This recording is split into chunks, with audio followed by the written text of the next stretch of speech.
Makapuntot! Tattoo Night! At ayun, meron tayong big project.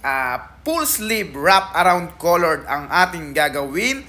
At ginagawa ko na dyan si Papa Jesus. Inedit ko, inayos ko yung mga bigote. At naglagay ako ng konting color para mas mag-umangat siya. At in-stencil na natin dyan para mailipat na natin sa balat ni Sir. Ayun, at dito nilalagyan natin ng stencil primer Team Electro. Ayun, shout out.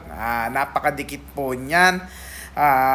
Galing nga palang Japan si Sir at tagal niyang hindi umuwi dito sa Pilipinas at napagdesisyonan nila na umuwi para magpatattoo. At thank you po Sir, at isa po ako sa napili nyo na magtattoo sa inyo at salamat din sa inyong pasalubong. Yun!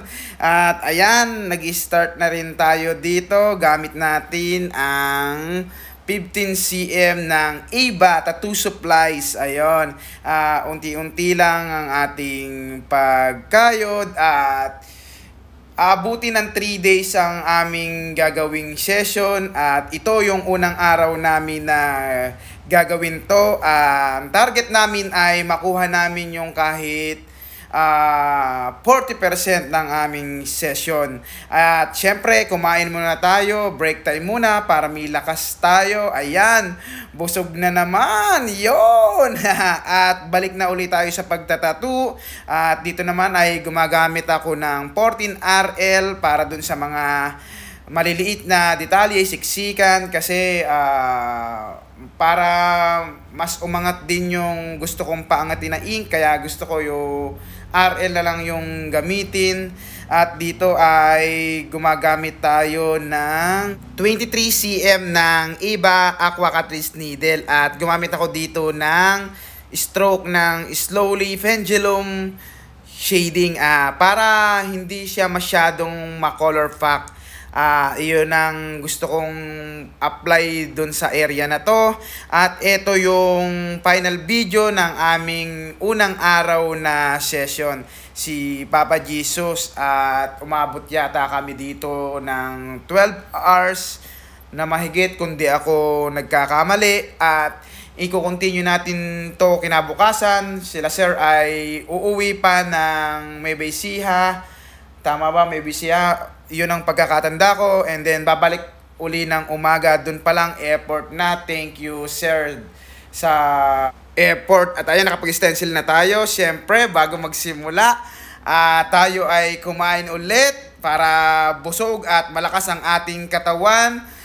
At eto na nga kapunto ang ating second day. At dito sa area na to ay 23 cm pa rin ang ating gamit. At gumamit tayo ng circular motion dito na stroke para hindi masyadong pasok ang ink para sa akin. Kumbaga light lang, hindi siya color pack sa area na to. At syempre, fast forward natin, hapunan na tayo, kumain ulit tayo para ito ang silbing magpapalakas natin. At ito na ang ating third day, Makapunto, at syempre kakain ulit tayo ng ating hapunan at ipapakita ko na ang final video natin, Makapunto. Nakuha nga natin ng 3 araw yung full sleeve wrap around colored ni Sir at hindi pang karaniwan yung sleeve ni Sir. Mahaba siya at malaki ang kanyang katawan, malapad.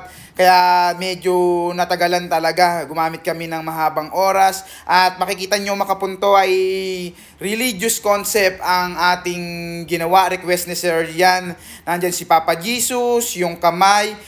Kamay ni Sir yan, siya mismo nagpicture. At yung nakapako, si Papa Jesus na small piece. Nandun sa ilalim si Mama Mary. At meron din dyan pampaswerte. At naglagay din kami dyan ng rose doon sa ilalim ng portrait ng kanyang misis. At doon sa ulo ng portrait ng kanyang misis ay mayroong simbahan. Simbahan daw sa Japan yun. Yun doon pinagsisimbahan nila. Sobrang ganda raw doon. At sana someday mapunta tayo doon. Iyon ang ating pangarap, makapunta sa iba't ibang bansa. At ito yung final photo natin. Matsala Makapunto!